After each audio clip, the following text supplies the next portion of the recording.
ప్రభు నామాన్ని బట్టి మీ అందరికీ శుభాభివందనాలండి. దేవుడు రాత్రంతా తన దయగల రెక్కల కింద మనల్ని భద్రపరిచి క్షేమంగా లేపిన దేవాతి దేవునికి కృతజ్ఞతాస్తుతులు చెల్లిద్దాం. అదే రీతిగా ఈ రోజు ఉదయం నుంచి మరలా రాత్రి కాల ప్రార్థనా సమయం వరకు మనం చేయబోయే పనుల్లోనూ ప్రయత్నాల్లోనూ సహాయకుడిగా, సంరక్షకుడిగా మనం తలపెట్టిన ప్రతి కార్యమును దేవుడు మనం సఫలపరచులాగున ప్రార్థన చేసుకుందామండి. అదే రీతిగా ఈ రోజు దేవుడు మనతో మాట్లాడుచున్న మాట ఏమనగా కీర్తనలు 126:5 ద్వారా మనతో మాట్లాడుచున్నారండి. కన్నీటితో విత్తువాడు సంతోషకరమైన గానము పంటను కోయుదురండి. మన దేవుని దగ్గర మనం కన్నీటితో విత్తుచున్నప్పుడైతే సంతోష గానముతో పంట కోసేదమని దేవుడు మనతో మాట్లాడుచున్నామండి. మనకి ఏ సమస్య వచ్చినా, ఏ విధమైన ఇబ్బందులు వచ్చినా మనం దేవుని ఎడల కన్నీరు విడిచి ప్రార్థన చేసినట్లయితే దేవుడు మనకి సంతోషకరమైన పంటను మనకిస్తాడండి. అదే రీతిగా ఎవరైనా అవమానించినప్పుడు మనం కన్నీరు విడుస్తాం, లేదంటే కుటుంబ సభ్యులు ఎవరైనా మరణించినప్పుడు మరి దుఃఖంతో కన్నీరు విడుస్తాం. మన యొక్క పరిస్థితులు తారుమారైనప్పుడు, మన యొక్క వ్యవస్థ మనం ముందుకు సాగలేని స్థితిలో భారమైనప్పుడు, బలహీనులైనప్పుడు అనేక సందర్భాల్లో మనం కన్నీరు విడుస్తాం. ఆ కన్నీరు అనేది మనం దేవుని పాదాల దగ్గర విడిచినట్లయితే మన జీవితాన్ని కూడా దేవుడు మార్చి సంతోష గానముతో పంట కోసే విధముగా మన భవిష్యత్తును, మన యొక్క జీవితాలను దేవుడు మారుస్తాడండి. అటు రీతిగా మనం దేవుని పాదాల దగ్గర మనం కన్నీరు విడిచి ప్రార్థన చేసే వారిగా ఉందాము. హన్నా అదే రీతిగా కన్నీరు విడిచి ప్రార్థన చేసి ఉందండి. హన్నా మరి ఉచ్చరింపశక్యము కానీ మూలుగులతో మరి దేవుని పాదాల దగ్గర కన్నీరు విడిచి మరి మత్తుగా పడిపోయి దేవుని సొమ్మసిల్లిపోయిందండి. మరి అక్కడ చూసినట్లయితే మరి సొమ్మసిల్లిపోయి మరి దేవుని పాదాల దగ్గర ఉన్నప్పుడు ప్రవక్త ద్వారా మరి దేవుడు మాట్లాడాడు. అలాగే తన యొక్క జీవితాన్ని సంతోషభరితంగా దేవుడు మార్చాడండి. అదే రీతిగా హిజ్కియా చూసినట్లయితే మరణకర రోగము వెంటాడినప్పుడు మరి ఆయన కూడా కన్నీరు విడిచాడు. గోడ వైపు ముఖము తిప్పుకొని మరి కన్నీరు విడిచి దేవుని పాదాల దగ్గర మొరపెట్టినప్పుడు మరి 15 సంవత్సరాల ఆయుష్ను దేవుడు ఆయనకి ఇచ్చి ఉన్నారండి. అదే రీతిగా యాకోబును జ్ఞాపకం చేసుకున్నట్లయితే రాత్రంతా ఒబ్బోకు రేవు దగ్గర పెనుగులాడాడండి. దేవుడి దగ్గర పెనుగులాడి మరి దేవునితో మరి సన్నిహితంగా ఉండి ఆయన పాదములు పట్టుకుని విడవకుండా మరి ఆయన పాదముల దగ్గర మొరపెట్టినప్పుడు దేవుడు వారి యొక్క కుటుంబాన్ని అంతటిని అన్న ప్రాణాల నుంచి మరి దగ్గర నుంచి రక్షించే విధంగా కుటుంబాన్ని రక్షించుకొని ఆశీర్వదించబడ్డే విధంగా దేవుడు అక్కడ కార్యం చేసి ఉన్నాడండి. అట్లా మనం కూడా మన యొక్క జీవితాల్లో మరి బైబిల్ గ్రంథంలో ఉన్న వారితో మనం కూడా అనుమతించుకొని మనం ఆ రీతిగా ప్రార్థన చేసే వారిగా ఉన్నాము. ప్రతి ఒక్కరూ కూడా ఈ ప్రార్థనలు ఏకీభవించండి. మరి మీ బంధువులకు, స్నేహితులకు షేర్ చేసినట్లయితే వారు కూడా వీడియోస్ చూస్తారు. మన ఆధ్యాత్మిక జీవితంలో ఒకరినొకరు ప్రార్థనలు చేసుకుంటూ బలపరుచుకుందామండి. మా ప్రార్థనలు ఆదరిస్తున్నందుకు మీ అందరికీ నా హృదయపూర్వక వందనాలండి.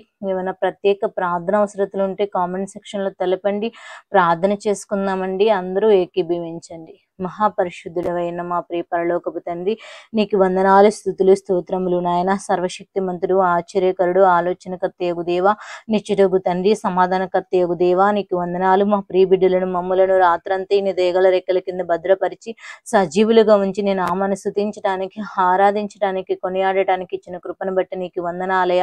మా ప్రియ బిడ్డలు మేము ఏకీభవిస్తుండగా ఈ రోజంతా చేయబోయే పనుల్లోనూ, ప్రయత్నాల్లోనూ, నాయన రాకపోకల్లోనూ వారు తలపెట్టు ప్రతి ఒక్క కార్యమును సఫలపరచమని కోరుచున్న వారి ఉద్దేశములు యావలు సఫలపరచగలిగిన దేవుడవు నీవే ఉన్నావు. వారు తలపెట్టిన ప్రతి కార్యమును నా తండ్రి సఫలపరచగలిగిన దేవానికి వందనాలు, స్తోత్రములు చెల్లిస్తున్నామయ్యా. ఈ రోజు మీరు మాతో మాట్లాడుచున్నారయ్యా. కన్నీళ్లు విడుచు విత్తువాడు నాయన సంతోష గానముతో పంట కోసెదరని మాట్లాడుచున్నావు నా తండ్రి. అట్టి కన్నీరు విడిచి నీ సన్నిధిలో నా తండ్రి విత్తే కృపను మాకు అనుగ్రహించండి నాయన. సంతోష గానముతో కలిగిన పంటను మేము కోయివారిలాగా సహాయం దయచేయమని కోరుచున్నామయ్యా. అలనాడు హన్నా నా తండ్రి నీ సన్నిధిలో ప్రార్థించి ఉన్నదయ్యా. ఒక నిబంధన తీసుకొని ప్రభా, అంతకుముందు ఎన్నోసార్లు ప్రార్థించి ఉండొచ్చు కానీ ప్రభా ఒక నిబంధన తీసుకొని తన ప్రభా మొదటిగా పుట్టిన బిడ్డను నీ యొక్క సన్నిధిలో పాలు విడిచే వరకు పాలు విడిచిన తర్వాత నీ సన్నిధిలో వదిలివేస్తానని చెప్పి ఒక తీర్మానం చేసుకుని నీ సన్నిధిలోకి వచ్చి నాయన కన్నీరు విడిచి సొమ్మసిల్లిపోయి నాయన మా తండ్రి నాయన వెగున తండ్రి కన్నీరు విడిచినప్పుడు ప్రవక్త ద్వారా మాట్లాడి గర్భఫలం తెరవటకు సహాయం దయచేసి తన జీవితాన్ని సంతోషం అనే గాన పంట కోయటకు సహాయం చేసిన దేవుడు ప్రభా, నీకు వందనాలు స్తోత్రములు నాయన. ఈ లోకంలో మేము కూడా నా తండ్రి ఒక నిబంధన చేసుకుని ఒక భక్తిలో మేము నడుచుకునేప్పుడు ప్రభా, నా తండ్రి నీ సన్నిధిలో కన్నీరు విడిచి మేము ప్రార్థన చేసినప్పుడు ప్రభా, మా ప్రణాళికలు మా పట్ల ఉన్న నా తండ్రి నీ చిత్తానుసారమైన జీవితం ప్రభా, మా పట్ల నీ ప్రణాళికలు అన్నీ కూడా నాయన సఫలపరుస్తామని మేము నమ్ముచున్నామయ్యా. నా తండ్రి జ్ఞాపకం చేసుకోండి అయ్యా. నా తండ్రి నాయన ఎప్పటను నిన్నే అడుగుట కాదు కానీ నాయన నిన్ను గురించి మేము ఒక తీర్మానం చేసుకునే వారిగా ఉండే కృపను మాకు కూడా అనుగ్రహించమని కోరుచున్నాము. నా తండ్రి సహాయకుడువు, సంరక్షకుడువు, పోషకుడు అయిన నా ప్రియ పరలోకపు తండ్రి ప్రతి బిడ్డల పక్షాన కార్యము జరిగిస్తారని నమ్ముచున్నామయ్యా. ఏ బిడ్డలు గర్భఫలం లేక బాధపడుచున్నారో అన్నా వలె ఒక తీర్మానం చేసుకుని నీ సన్నిధిలో కన్నీరు విడిచి ప్రార్థించినప్పుడు ప్రభా గొప్ప కార్యములు చేస్తారని మీరు మాతో మాట్లాడుచున్నారు. నా తండ్రి మా కొరకు గొప్ప కార్యములు చేయుచున్న వాడువు నీవై ఉన్నావు ప్రభా. నా తండ్రి నాయన మేము సంతోషభరితులుగా ఉంటే నీకు ఇష్టమని మాట్లాడుచున్న దేవా నీకు వందనాలు నాయన. నీ యందు ప్రభా నా తండ్రి నాయన కన్నీరు విడిచే భాగ్యమును మాకు అనుగ్రహించమని కోరుచున్నాము నాయన. నీకు స్తోత్రములు ప్రభా. అదే రీతిగా నా తండ్రి హిజ్కియా నాయన మరణకరమైన రోగము వచ్చి మేము చనిపోతామని చెప్పినప్పుడు ప్రభా కన్నీరు విడిచి నాయన ముఖము గోడ వైపు తిప్పుకొని నాయన మా తండ్రి దుఃఖాకాంతుడై ప్రభా కన్నీరు విడిచి నీ సన్నిధిలో ప్రార్థన చేసినప్పుడు ప్రభా నీ మొర నేను విని ఉన్నానని చెప్పి ప్రభా మరలా ప్రవక్త ద్వారానే వచ్చి నాయన దేవుడు నీ మొర విన్నాడు కనుక మీకు 15 సంవత్సరాల ఆయుష్ను పెంచుచున్నాడని నా తండ్రి యెషయా ప్రవక్త గారి ద్వారా మాట్లాడిన దేవుడు ప్రభా. నువ్వు గొప్ప దేవుడు నాయన, సింహాసనసీనుడు ప్రభా. మాకు నాయన ఏ బిడ్డలు ఏ బాధతో ఉన్నారు, ఏ యొక్క బలహీనతతో ఉన్నారో, మరణకరమైన రోగములు వెంటాడుచున్నాయేమో నా తండ్రి నా బ్రతుకు ఏమైపోయాను, నా బిడ్డల పరిస్థితి ఏమిటని చింతిస్తూ దిగులుతో బాధతో నా తండ్రి నాయన దుఃఖముతో ఉన్నారేమో ఈ రోజు వారితో మాట్లాడమని కోరుచున్నామయ్యా. వారిని ముట్టండి నాయన. దీర్ఘాయుష్మంతులుగా మమ్మల్ని సిద్ధపరచువాడు నీవై ఉన్నావు ప్రభా. మా కాలగతులు నీవసమై ఉన్నాయి నా తండ్రి మా కన్నీరు నీ కవలలో దాచి ఉంచుతానని మీరు మాతో మాట్లాడుచున్న దేవుడు ప్రభా. జ్ఞాపకం చేసుకోవాలి. నాడు హిజ్కియా ప్రార్థన ఆలకించిన దేవుడు ఈ రోజు మా ప్రార్థన ఆలకించండి. నాతో కలిసి ఏ బిడ్డలైతే ఏకీభవిస్తూ నా తండ్రి వారికి ఉన్న బలహీనతలు బట్టి దుఃఖపడుచున్నారో, వారికి ఉన్న సమస్యలు బట్టి దుఃఖపడుచున్నారో, నా బ్రతుకు ఏమయ్యాను, నా బిడ్డల పరిస్థితి ఏమిటని చింతిస్తూ ఉన్నారు ప్రభా. వారి పక్షాన కార్యము జరిగించండి నాయన. అధికంగా నా తండ్రి ఆయన ఆయుష్ను పెంచగలిగిన దేవుడు నీవై ఉన్నావు. అధికాయుష్టు దీర్ఘాయువు చేత తృప్తిపరచగల బిడ్డలుగా వారిని సిద్ధపరచమని కోరుచున్నాము. నా తండ్రి సహాయకుడా, సంరక్షకుడా, పోషకుడా, సింహాసనశీనుడా జ్ఞాపకం చేసుకోండి అయ్యా. ప్రతి బిడ్డల పక్షాన కార్యములు జరిగించి వాడవు నీవై ఉన్నావు నా తండ్రి. కుటుంబ ఆశీర్వాదము కోసం నా తండ్రి యాకోబు వలె పోరాడే కృపను మాకు దయచేయండి నా తండ్రి. యాకోబు అయితే నా తండ్రి ఎబ్బోకు రేవు దగ్గర రాత్రంతయు నీతో పెనుగులాడాడయ్యా. నీ పాదమును పట్టుకొని విడవకుండా నా తండ్రి నన్ను వదిలి నేను వెళ్ళాలి అని చెప్పినా కూడా నా తండ్రి యాకోబు నీ పాదములు పట్టుకొని వదలలేదయ్యా. తన కుటుంబాన్ని ఆశీర్వదించబడులాగున తన అన్న దగ్గర నుంచి నాయన తన కుటుంబాన్ని రక్షించుకునేలాగున సహాయం చేసిన దేవుడు ప్రభా నీకు వందనాలయ్యా. నీకు స్తోత్రములు చెల్లిస్తున్న మేము కూడా మా బిడ్డల కొరకు, మా కుటుంబాల కొరకు, మా శత్రువుల నుంచి మా బిడ్డల రక్షణ కొరకు, భద్రత కొరకు, క్షేమం కోసం, ఆశీర్వాదము కోసము నా తండ్రి నాయన యాకోబు వలె నాయన పట్టు విడవక నీ సన్నిధిలో ప్రార్థన చేసి వీరులుగా మమ్మల్ని సిద్ధపరచండి అయ్యా. నీ పాదములు విడవకుండానట్లు ప్రభా నా తండ్రి నాయన నీ పాదములు పట్టుకుని మొరపెట్టగల కృపను దయచే పెనుగులాడే ఆత్మను అనుగ్రహించండి ప్రభా.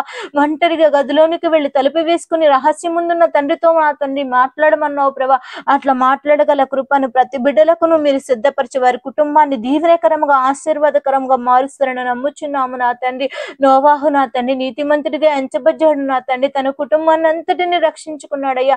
నీవు చెప్పిన ఒక్క మాటను నమ్మి విశ్వసించి ప్రభా తను ఓడని సిద్ధం చేశాడయ్యా. తన కుటుంబాన్ని మొత్తాన్ని రక్షించుకోగలిగాడు ప్రభా.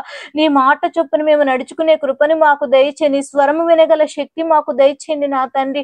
నీకు స్తోత్రములు. అట్టి నీతి కలిగి జీవించినప్పుడు మేము స్వరము వినగలుగుతాం ప్రభా. యథార్థమైన హృదయం నీతి కలిగి జీవించడం మాకు నాయన నా తండ్రి శోభాతిశయమని మాట్లాడుచున్న దేవా. అట్టా ఉండి ప్రభా నా తండ్రి నాయన తను మా కుటుంబాన్ని అంతటిని రక్షణలోకి నడిపించుకోగల కృపని మాకు దయచేయండి. ఈ యొక్క పాప జీవితంలో పాప ఊబిలో మేము పడిపోకుండా కన్నీరు విడిచి ప్రార్థన చేసి నీతి కలిగి యథార్థ హృదయము కలిగి నీ సన్నిధిలో మా తండ్రి మొరపెట్టినప్పుడు మా కుటుంబంలో ఎవరును నశించిపోవటం నీకు ఇష్టం లేదు కదా ప్రభా. మా సంఘాల్లోనేమి, మా సహవాసాల్లోనేమి, మా యొక్క దేశంలోనేమి ప్రభా నా తండ్రి ఎక్కడైనా నువ్వు ప్రభా ఒక్క ఆత్మ నశించిపోవడానికి ఇష్టం లేదన్నావు ప్రభా. అంత్య దినాలు అపాయకరమైన దినాలు మేము ఉన్నాం ప్రభా. ఏ బిడ్డ నశించిపోకుండానట్లు ఆత్మలో బిడ్డలుగా మమ్మల్ని కన్నీరు విడిచి ప్రార్థన చేయగల బిడ్డలుగా మమ్మల్ని సిద్ధపరచమని కోరుచున్నామయ్యా. ఈ రోజు మా ప్రియ బిడ్డలు ఉదయం నుంచి రాత్రికాల ప్రార్థనా సమయం వరకు వారు చేయి ప్రతి ఒక్క పనుల్లోనూ, ప్రయత్నాల్లోనూ, రాకపోకలోనూ, వారు తలపెట్టిన ప్రతి కార్యములోను మీరే సహాయకుడుగా, సంరక్షకుడుగా ఉండి నడిపిస్తారని నమ్ముచున్నాము నా తండ్రి. ఈ రోజు పెళ్లి రోజులు, పుట్టినరోజులు జరుపుకుంటున్న జీవితంలో మరి ఒక నూతన సంవత్సరం అనుగ్రహించినందుకు నీకు వందనాలు. సంవత్సరాది మొదలుకొని సంవత్సరాంతం వరకు నీ దయాకిరీటం వారి మీద ఉంచి వారు తలపెట్టు ప్రతి కార్యములు కూడా మీరే సఫలపరిచి నా తండ్రి సహాయకుడుగా, సంరక్షకుడుగా, తండ్రిగా, పోషకుడుగా ఉంటారని నమ్ముచు ప్రభా. మా కుటుంబాల చుట్టూ, మా బిడ్డల చుట్టూ నా తండ్రి, మా యొక్క నా తండ్రి సహవాసాల చుట్టూ నీ కనుదృష్టి కాపుదల ఉంచండి. ఏ బిడ్డలైతే ఏకీభవిస్తూ ప్రార్థన చేస్తున్న వారి కుటుంబాల్లో కూడా సంతోషగానముతో కూడిన పంట కోయి వారి వలె మమ్ములను మా ప్రియ బిడ్డలందరినీ కూడా మీరే సహాయకుడుగా, సంరక్షకుడుగా నడిపిస్తారని నమ్ముచు త్వరలో రానయ్యున్న యేసతి పరిశుద్ధ నామమున మిక్కలుగా బ్రతిమలాడి అడిగి వేడుకొనుచున్నాము నా ప్రియ పరలోకపు తండ్రి. ఆమేన్. యేసు రక్తమేజం, సిలువ రక్తమేజం, అపోదికులనంత నాశనం, ప్రవేశ రక్తానికి సంపూర్ణ విజయము కలుగును గాక. ఆమేన్. అందరికీ వందనాలండి. దేవుడు మిమ్మలను దీవించును గాక. ఆమేన్.